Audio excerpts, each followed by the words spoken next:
కేంద్ర ప్రభుత్వం అమిత్ షా నరేంద్ర మోదీ గారు జగన్మోహన్ రెడ్డి గారితో ఇప్పటికీ లైజన్లో ఉన్నారు, వాళ్ళిద్దరికి గుడ్ రిలేషన్స్ ఉన్నాయని తెలుగుదేశం పార్టీలో చాలామంది బలంగా నమ్ముతూ ఉంటారు ఈ క్షణానికి కూడా. సో ఈరోజు కాసేపట్లో నారా లోకేష్ గారు అమిత్ షా గారితో ప్రధానమంత్రి మోదీ గారితో సమావేశం కాబోతున్నారు. సో జగన్ అరెస్టుకు సంబంధించిన కాన్సిక్వెన్సెస్ పైన డిస్కషన్ కోసం జరుగుతున్న మీటింగ్గా చూడాల్సిన అవసరం ఉందా? మోదీ అమిత్ షాల దగ్గర నుంచి కూడా జగన్మోహన్ రెడ్డి అరెస్ట్కి గ్రీన్ సిగ్నల్ లభించింది అని చెప్పి అనుకోవచ్చా?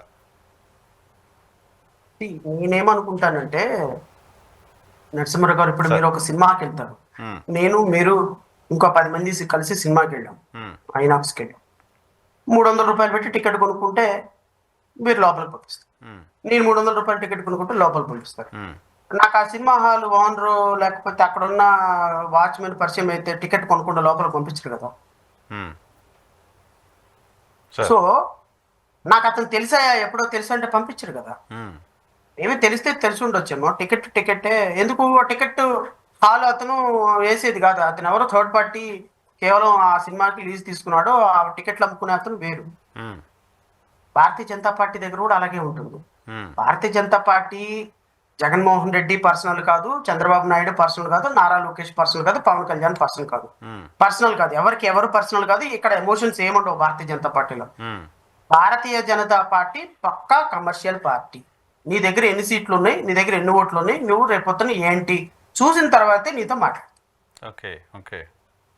సో నువ్వు నీ దగ్గర ఒక 10 సీట్లు ఉన్నాయా, ఎంపీ సీట్లు, రా కూర్చో. నీ దగ్గర ఒకే ఎంపీ సీట్ ఉందా, బయట కూర్చో. నువ్వు రేపొద్దున ఈ రాష్ట్రంలో పొలిటికల్ సిస్టంలో మేము ఫిట్ అవ్వగలమా, అంతవరకే తప్ప ఏ షోకి ఆ షోనే. మీ తమ్ముడిని అరెస్ట్ చేయకుండా కాపాడాను, 500 కోట్లు వచ్చినాయి, అంతటితో అయిపోయింది కాదు. అంతటితో దాని కమ్యూనికేషన్ ఫర్దర్ గా అవ్వదు. మళ్ళీ రేపొద్దున జగన్ అరెస్ట్ కాకుండా, మళ్ళీ ఒకవేళ అరెస్ట్ కాకుండా ఏమైనా లాబింగ్ చేయాలి అంటే దాని మళ్ళీ సపరేట్ రేటు. దేనికి పీస్ మెయిల్ వర్క్ అనమాట. భారతీయ జనతా పార్టీది పీస్ మెయిల్ వర్క్. సో వాళ్ళకి బంధుత్వాలు, మనవాడు పరాయివాడు అని ఏమీ లేదు.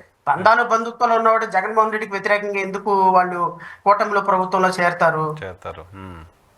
సో జగన్మోహన్ రెడ్డి ముఖ్యమంత్రిగా ఉన్నప్పుడు వాళ్ళు సహకరించారు, ఇప్పుడు చంద్రబాబు నాయుడు ముఖ్యమంత్రిగా ఉన్నప్పుడు సహకరిస్తున్నారు, రేపొద్దున పవన్ కళ్యాణ్ ముఖ్యమంత్రి అవడానికి సహకరిస్తారు, రేపొద్దున జడాశ్రావుడికి ముఖ్యమంత్రి అయితే నాకు సహకరిస్తారు, రేపొద్దున ఇంకొక అతను ముఖ్యమంత్రి, మళ్ళీ జగన్ ముఖ్యమంత్రి అయితే మళ్ళీ జగన్ ని రెడ్ కార్పెట్ వేసి పిలుస్తారు. వాళ్ళకి కావాల్సింది ఓవరాల్ గా ఒక రాష్ట్రంలో పదవి.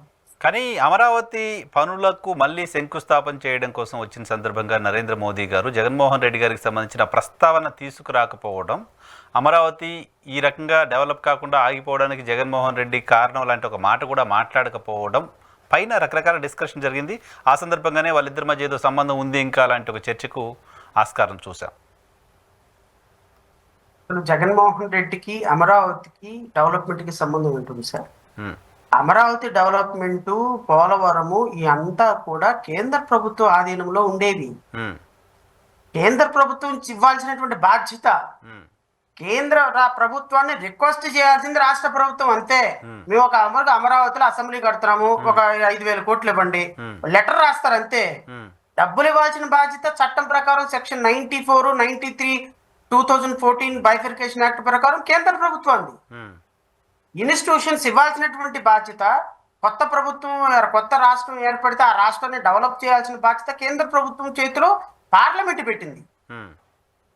నువ్వు ఆ పాత్ర పోషించకుండా 5 సంవత్సరాలు జగన్మోహన్ రెడ్డి మీద నెపం వేసేసి, జగన్మోహన్ రెడ్డి నాకు లెటర్ రాయలేదు కాబట్టి నేను డబ్బులు ఇవ్వాల, జగన్మోహన్ రెడ్డి నాకు అడగలేదు కాబట్టి 3 రాజధానులు మీరు తన్నుకుంటున్నారు కాబట్టి నేను డబ్బులు ఇవ్వాల. నిజంగా నువ్వే చట్టాన్ని గౌరవించేవాడు అయితే 3 రాజధానులు ఏంటయ్యా? 3 రాజధానులు ఆల్రెడీ ఒకసారి అమరావతి నిర్ణయం జరిగిపోయింది, ఈ రాష్ట్రాన్ని డెవలప్ చేయాల్సిన బాధ్యత మాది, 2014 చట్టం ప్రకారం మా మీద ఉంది, జస్ట్ షట్ యువర్ మౌత్ అని చెప్పి జగన్మోహన్ రెడ్డిని పక్కన కూర్చోబెట్టి ఆ రోజు అమరావతిని డెవలప్మెంట్ కి డబ్బులు ఇస్తే ఆపేవాడు ఎవరు? అదే మోడీ గుజరాత్ లో అలాంటి పరిస్థితి ఉంటే ఆపుతారా? మీ భారతీయ జనతా పార్టీ అధికారంలో ఉన్న రాష్ట్రానికి అయితే అలా వదిలేస్తారా? పిల్లి కొట్టుకుంటుంది కాబట్టి హ్యాపీగా నక్కలాగా పైన కూర్చొని భారతీయ జనతా పార్టీ ఎంజాయ్ చేసింది. ఏం మాట్లాడతారు? జగన్మోహన్ రెడ్డిని 5 సంవత్సరాలు జగన్మోహన్ రెడ్డి అమరావతికి డెవలప్ చేయలేదని మాట్లాడతారా? అమరావతి డెవలప్మెంట్ కి ఎవరు జగన్మోహన్ రెడ్డి చేస్తాడా? ఎక్కడి నుంచి చేస్తాడు? కేంద్ర ప్రభుత్వం డబ్బులు ఇయ్యిందే, ఉమ్, ఇవ్వాల్సిన బాధ్యత మీదే. పోనీ నేను అడిగితేనే నువ్వు ఇవ్వాలా? కాదు కదా. ఉమ్, చట్టం నీ మీద పెట్టింది బాధ్యత. ఉమ్, సక్సెసార్ స్టేట్ డెవలప్ చేయాల్సినటువంటి బాధ్యత కేంద్ర ప్రభుత్వం మీద పెట్టింది, రాష్ట్ర ప్రభుత్వం మీద లేదు. ఎందుకంటే రాష్ట్ర ప్రభుత్వానికి వచ్చే సంపాదన, ఉమ్, రాష్ట్ర ప్రభుత్వానికి వచ్చే బడ్జెట్ జీతాలకి సంక్షేమ పథకాలకు సరిపోతే కొత్త రాష్ట్రం అమరావతి లేకపోతే కొత్త రాజధాని డెవలప్ అవడానికి ఎక్కడి నుంచి వస్తాయి రాజధానికి నిధులు? ఉమ్, రాజధానికి నిధులు ఇవ్వాల్సింది అడిగినా అడగకపోయినా మీరే. ఉమ్. కానీ అసలు పోలవరానికి మూడు నిధులు అడిగినా అడగకపోయినా బాధ్యత మీదే. సో తప్పు మేమే చేసాం, జగన్మోహన్ రెడ్డి కాదు మేమే తప్పు చేసామని మోదీ ఫీల్ అయి ఉంటారు, అందుకే ఆ ప్రస్తావన కూడా తీసుకురాలేదు అనుకుంటారా? అడగటానికి సిగ్గున్నా ఉండాలి కదండి. మ్మ్. మాట్లాడటానికి నిన్ను బ్లేమ్ చేయాలంటే ఫస్ట్ నాకు సిగ్గుండాలి కదా. Hmm. What is my locus, what is my stand, um, what I'm doing all these years, um, um, why I kept silent, um. Why I ignored Amaravati. These are the questions needs to be answered. Correct sir. Amaravati ఉద్యమం జరుగుతున్న సందర్భంగా అమరావతి ఒకటే రాజధానిగా ఉండాలి, అమరావతి ప్రాంతంలోని రాజధాని ఉండాలని గట్టిగా కొట్లాడిన గొంతుల్లో, గట్టిగా మాట్లాడిన గొంతుల్లో జడ శ్రవణ్ కుమార్ గారు నేను చూశాను. గడిచిన 4-5 ఏళ్ళుగా చాలా గట్టిగా మాట్లాడారు మీరు. సో కొత్త ప్రభుత్వం, కూటమి సర్కారు అమరావతిని అభివృద్ధి చేస్తాం, ఒకటే రాజధానిగా ఉంటుందని చెప్పి అధికారంలోకి వచ్చారు. సో ఇప్పుడు జరుగుతున్న పనితీరు, అక్కడ జరుగుతున్న యాక్టివిటీ పైన మీ ఒపీనియన్ ఏంటి? తర్వాత దానికి లీగల్ శాంటిటీ ఏదో ఇవ్వాలని ఇటీవల క్యాబినెట్ ఒక తీర్మానం చేసింది, కేంద్ర ప్రభుత్వానికి పంపించింది. దానికి సంబంధించి ఏం చెప్తారు? అది రాకపోతే పరిస్థితి ఏంటి? వచ్చే అవకాశం ఉందా కేంద్ర ప్రభుత్వానికి పంపించిన తీర్మానానికి సంబంధించి? నా ఒపీనియన్ లో అండి, 2014 చట్టం 10 సంవత్సరాలు హైదరాబాద్ని కామన్ క్యాపిటల్ గా పెట్టిన తర్వాత 2024 జూన్ 2వ తారీఖుకి Hyderabad become permanent capital of Telangana. ఆంధ్రాకి క్యాపిటల్ ఏంటి అనేది డిసైడ్ చేసుకోవాలి. సో 2014లో చేసిన అమరావతి రాజధాని అని చేసిన నోటిఫికేషన్ కూడా వ్యాలిడిటీ లేదు. ఎందుకు లేదు అంటే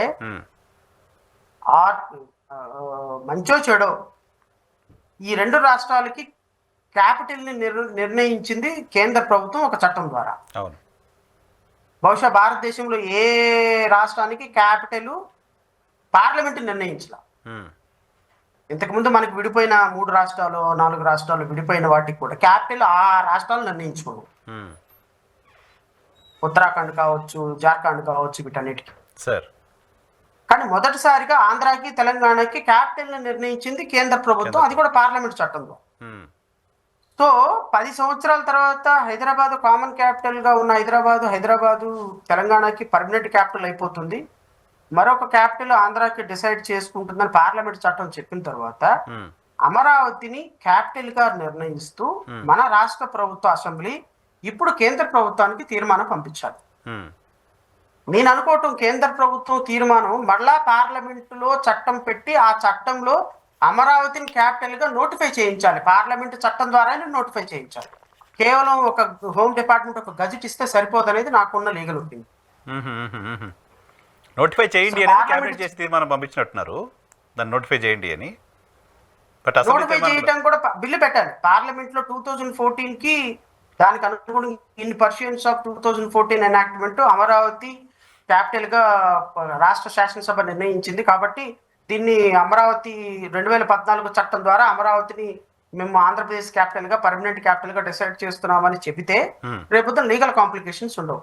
ఒకవేళ అది ఏమి చేయకపోతే మళ్ళీ 2024లో 29లో జగన్మోహన్ రెడ్డి మళ్ళీ తూచి 30 క్యాపిటల్స్ అన్నాడు అనుకోండి, అప్పుడు ఇక్కడికి వచ్చే ఇన్వెస్టర్ల పరిస్థితి ఏంటి? ఇక్కడ పెట్టుబడులు పెట్టేవాళ్ళ పరిస్థితి ఏంటి? ఈ రాష్ట్రంలో మళ్ళీ భవిష్యత్తు ఏంటి? సో ఇవన్నీ కూడా లీగల్ కాంప్లికేషన్స్ చాలా ఉన్నాయి. ఈ లీగల్ కాంప్లికేషన్స్ ని చంద్రబాబు నాయుడు పర్పస్ఫుల్ గా ఇంటెన్షనల్ గానే ఆన్సర్ చేయటం, ఆన్సర్ చేయకుండా 2014లో ఎలాంటి తప్పే చేస్తున్నారో. ఎందుకంటే issue should not be sorted out అండి, వీళ్ళకి ఇష్యూ రగలాలి. చంద్రబాబు నాయుడు గారికి ఏంటి అంటే అమరావతి ఇష్యూ సార్ట్ అవుట్ అవ్వకూడదు. మళ్ళీ చంద్రబాబు నాయుడు రాకపోతే అమరావతి మళ్ళీ ఉండదేమో అనేటువంటి అభిప్రాయం ప్రజల్లో ఉండాలి. అందుకని ఆయన నేను మోడీని రిక్వెస్ట్ చేస్తాను, కేంద్ర ప్రభుత్వం ఏమంటుందో చూద్దాం, వాళ్ళని కాళ్ళు పట్టుకుందాం, వాళ్ళని గడ్డాలు పట్టుకుందాం అంటున్నారు. సో ఇప్పుడు అమరావతి 2028కి కూడా మళ్ళీ అమరావతి ఇష్యూగానే వెళ్తారు వీళ్ళు ఎలక్షన్ కి. అమరావతిని మరలా పూచిక చూపించాల్సిందే చంద్రబాబు నాయుడు, లేకపోతే ఆయన భవిష్యత్తు ఉండదు, పార్టీకి భవిష్యత్తు ఉండదు. సో ఇప్పుడు కాబట్టి అందుకనే ఇప్పుడు మీరు లీడర్ సినిమా చూసి ఉంటారు కదా సార్. నరసింహరావు ఆ, గారు. ఆ, గొల్లపూడి మారుతీరావు దాంట్లో ఆ, హీరోకి ఒక డైలాగ్ చెప్తాడు. చెప్తాడా? ఏమని అంటే, ఇప్పుడు అన్నం తెచ్చుకుంటే లాక్కోవాలి, ఉమ్, ఆ? ఉమ్, ఆ, పెరుగన్నం తెచ్చుకుంటే లాక్కోవాలి, ఉమ్, వాటి చేతిలో బొచ్చి పెట్టి ఉమ్, రైస్ ఫ్రీ అనాలి. ఉమ్, ఇప్పుడు ఆశగా ఎదురు చూస్తాడు. ఉమ్, సో వాడికి ఇవ్వకూడదు, ఉమ్. ఇస్తామన్న ఆలోచన ఉండాలి. ఓకే. వాడి సమస్యను పరిష్కరించకూడదు, ఉమ్, సమస్యను పరిష్కరిస్తామన్న ఇంప్రెషన్ ఇవ్వాలి. ఉమ్, అదే పొలిటీషియన్. ఉమ్, సో చంద్రబాబు నాయుడు గారు వైస్ పొలిటీషియన్ అని నేను ఊరికి అనలా. ఉమ్, చంద్రబాబు నాయుడు గారు 2029లో కూడా అమరావతి ఇష్యూని నిలబెట్టడానికి, ఉమ్. అమరావతి ఇష్యూని రగల్చకపోతే పార్టీకి భవిష్యత్తు ఉండదు కాబట్టి ఖచ్చితంగా అమరావతిని అన్సాల్వ్డ్ గానే ఆయన ఉంచుతాడు. ఆయన నోటిఫై చేయించరు. చేయిస్తారు, కానీ దాంట్లో లాకినాస్ ఉంటాయి మళ్ళీ. Okay, okay. అశ్వర్ధామ కుజర. కుంజర చిన్నగాడితే హతహ అంటారు పెద్దగా. Okay, okay.